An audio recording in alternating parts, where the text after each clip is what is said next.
Zacarías capítulo 12, le vamos a titular este capítulo La venida del Señor. Mientras los capítulos 9 al 11 que hemos estudiado incluyen profecías en contra de la destrucción de los enemigos de Judá, desde el capítulo 12 hasta el final del libro, vamos a hacer un hincapié muy fuerte en la salvación de Judá y cómo Israel experimentó una victoria, por supuesto, a través de la presencia del Mesías. Sobre esta última sección del libro dice Coy Roper que los eventos descritos en los capítulos 12 al 14 se refieren a lo que sucedería en el futuro. Se les identifica como algo que ocurre en aquel día, una expresión que se encuentra 17 veces en los próximos 3 capítulos. Haciendo una pausa en esta lectura, es importante que vamos a empezar a leer mucho la frase en aquel día. Y claro, la pregunta que va a salir es, ¿y cuándo es aquel día? ¿Será el juicio final? ¿Será el futuro? No. En aquel día, como dice en el segundo punto, ¿cuándo y cómo habían de cumplirse este anuncio? No debemos ser dogmáticos sobre este tema. Dogmático se refiere a estar inventando que es cuando estuvo Hitler, que cuando vino la pandemia, aquel día fue el COVID-19. No nos pongamos así. Sin embargo, mejor parece interpretar el pasaje como símbolo de lo que había de ocurrir en relación con la venida del Mesías. Ese es aquel día que vamos a leer 17 veces. Aquel día es la venida del Mesías. Por lo tanto, en aquel día no se refiere a un día de 24 horas, sino a una era, un periodo de tiempo. El profeta se refirió a los acontecimientos que conducían a la venida del Mesías, a su venida y a lo que ocurría después también de su venida. Así que vamos a estar leyendo cómo el Señor primeramente se describe su victoria frente a las naciones, al poder él estar realizando su ministerio sin inconvenientes, sin presión de otras naciones. Y también vamos a ver en este capítulo el llanto del pueblo de Israel por darse cuenta de que traspasaron al Mesías. Jerusalén es puesto por copa. Comencemos leyendo. Dice el verso 1 del capítulo 12. Profecía de la palabra de Jehová acerca de Israel. Jehová, que extiende los cielos y funda la tierra y forma el espíritu del hombre dentro de él, ha dicho. 2 puntos. He aquí, yo pongo a Jerusalén por copa, que hará temblar a todos los pueblos de alrededor contra Judá, en el sitio contra Jerusalén. Y en aquel día yo pondré a Jerusalén por piedra pesada a todos los pueblos. Todos los que se le cargaren serán despedazados. Bien que todas las naciones de la tierra se juntarán contra ella.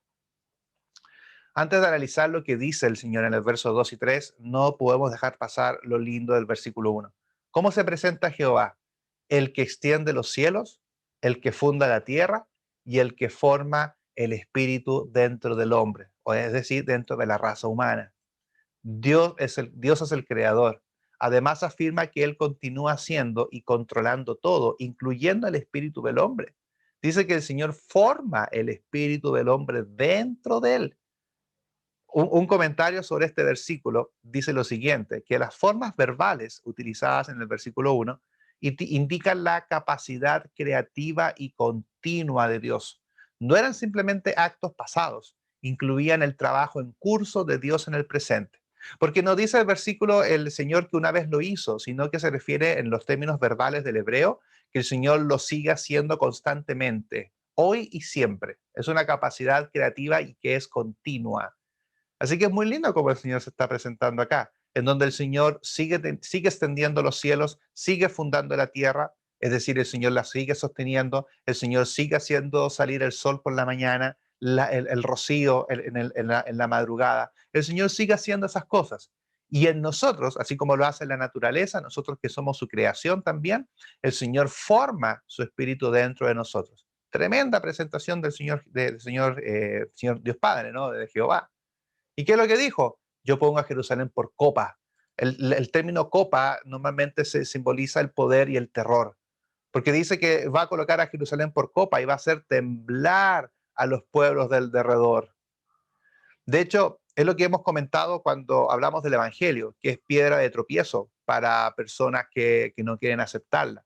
Por lo tanto, Jerusalén, en términos simbólicos, que es el lugar donde Jesús realizó su ministerio, Se está refiriendo que ese ministerio que lo hizo en Jerusalén va a ser una piedra pesada para otras naciones y para algunos van a ser despedazados si se lanzan en contra de ella.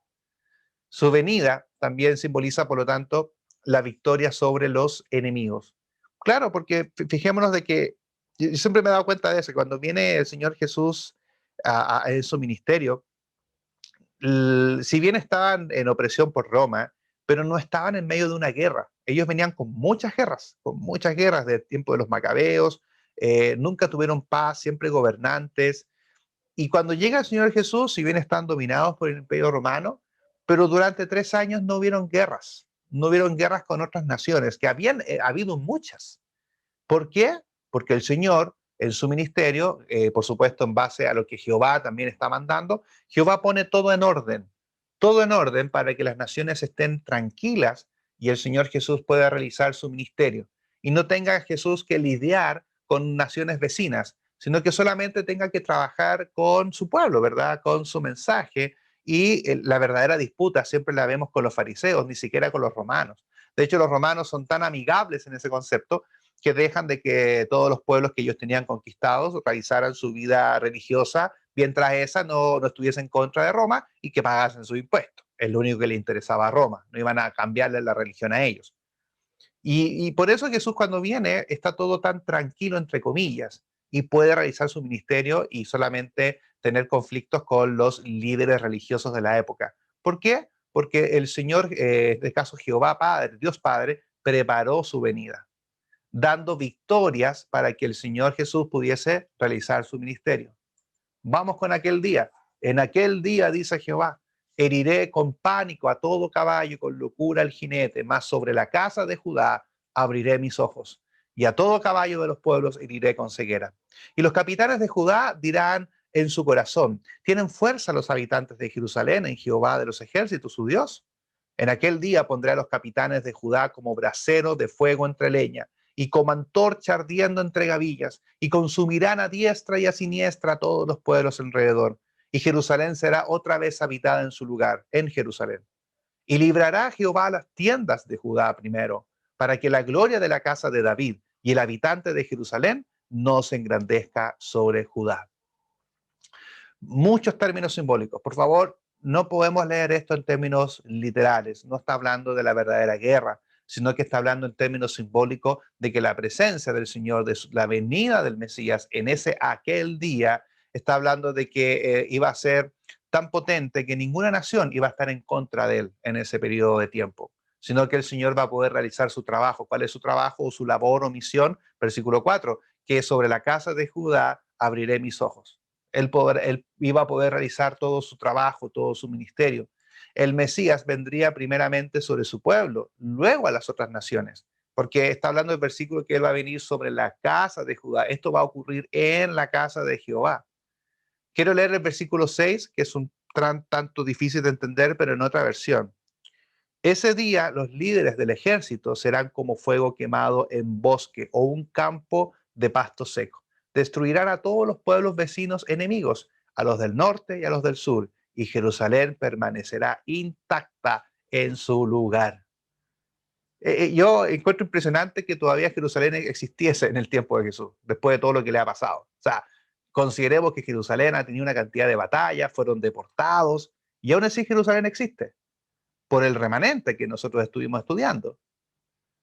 Y el hecho de que el Señor Jesús puede hacer su ministerio en Jerusalén tal como estaba planeado, es porque el Señor, porque Jehová Padre preparó el momento. Preparó el momento para que, como dice al final del versículo, para que Jerusalén permanezca intacta en su lugar. Todos los pueblos se destrozaban entre ellos, pero ahí estaba todavía Jerusalén y el Señor podía realizar su trabajo. Por eso que esta sección que leímos acá, sin el deseo de entrar en tantos detalles, pero sí en términos generales, es una simbología que el Mesías llegaría sin oposición de sus enemigos. ¿Qué más pasa en aquel día? En aquel día Jehová defenderá al morador de Jerusalén. El que entre ellos fuere débil, en aquel tiempo será como David. Y la casa de David como Dios, como el ángel de Jehová delante de ellos. Y en aquel día yo procuraré destruir a todas las naciones que vinieren contra Jerusalén. y derramaré sobre la casa de David y sobre los moradores de Jerusalén espíritu de gracia y de oración, y mirarán a mí, a quien traspasaron, y llorarán como se llora por hijo unigénito, afligiéndose por él como quien se aflige por el primogénito. ¡Wow! A mí se me ponen los pelos de punta con el versículo 10. No sé usted, a mí me pasa. Porque cada vez es cada vez más evidente a lo que se está refiriendo con aquel día. Sin ir rápido al verso 10, que yo sé que nos tentamos a analizarlo, analicemos un poquito el verso 8, no nos vayamos tan rápido para allá. Dice en el verso 8 que en aquel tiempo será como David, y la casa de David como Dios. Esto es volver a entregar algo que probablemente se había perdido. Aquellas personas que eran débiles, dice el verso que el que entre ellos fuera débil, el que entre ellos fuere débil, en aquel tiempo será como David. David el guerrero, David el conquistador, todos aquellos que eran débiles en ese momento, los cojos, los mancos, los ciegos, los leprosos, todos los que eran los desechados, la basura de la sociedad que ningún líder judío rescataba, dice el Señor que esos débiles en ese día, en aquel tiempo, en aquel día, con la venida del Mesías, van a ser como David, fuertes, guerreros. Y yo no me tenté en colocar este texto, no me gusta salirme mucho, pero no resistí la tentación de colocar Isaías 40.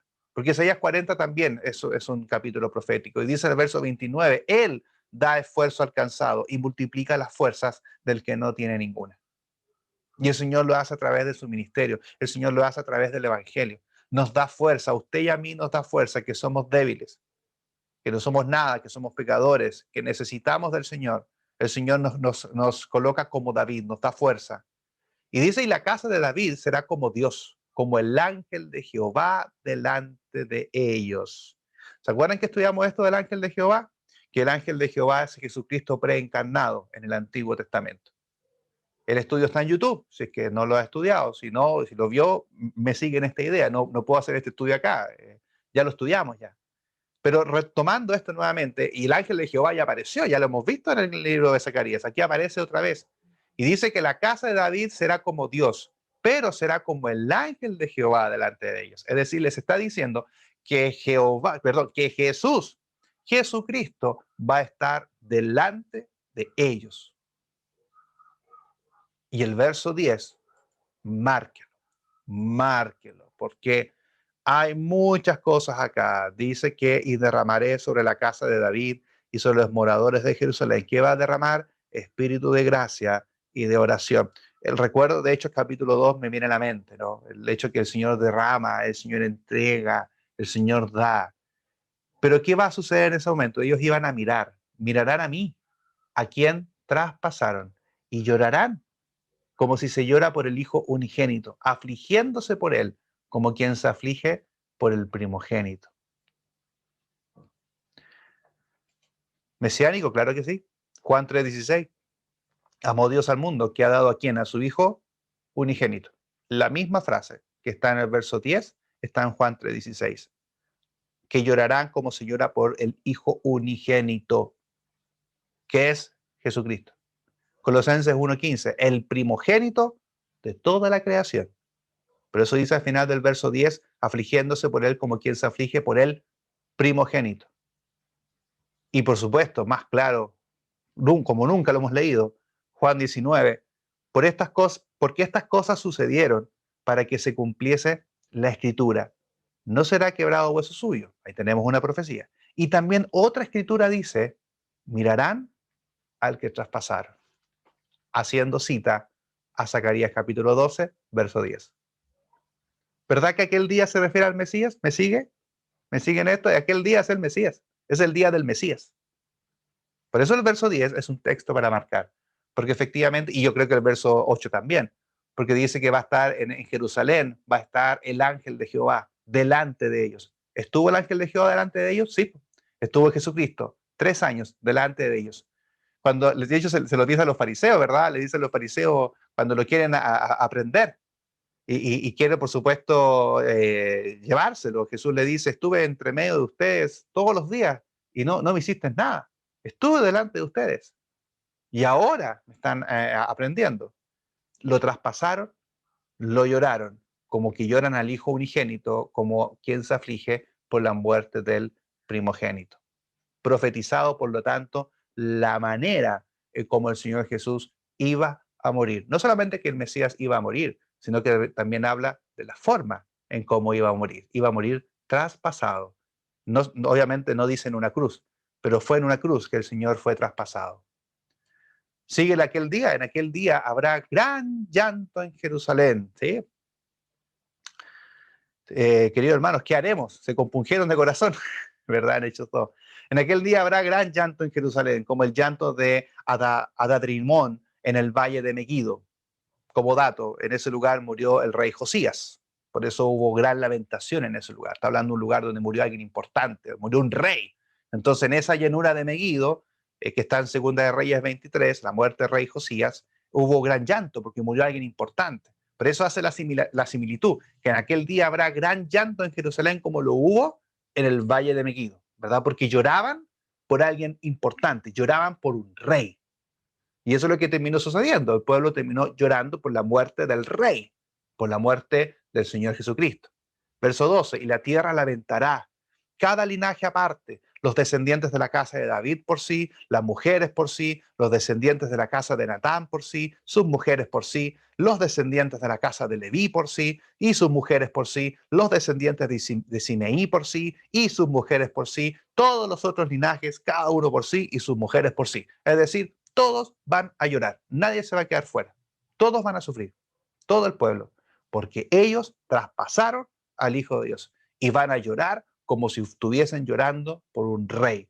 Y eso es lo que a los judíos hoy les pesa mucho.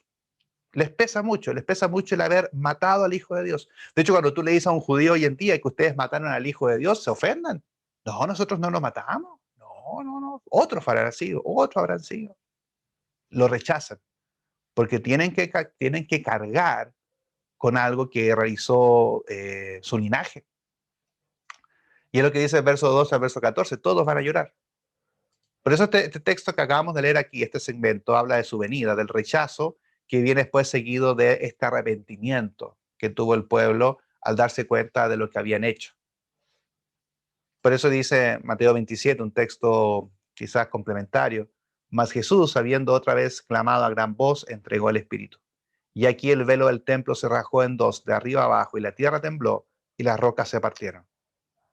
No solamente la gente lloró, sino que como vemos en este texto de que lloraron todas las descendencias y todos los linajes, la tierra también lloró, la tierra también clamó, en donde el velo del templo, que simboliza la separación, que tenía dos cosas, ¿no? Muchos hermanos de la Iglesia de Cristo plantean que es el rompimiento del Antiguo con el Nuevo Testamento. Esa es una forma de entenderlo.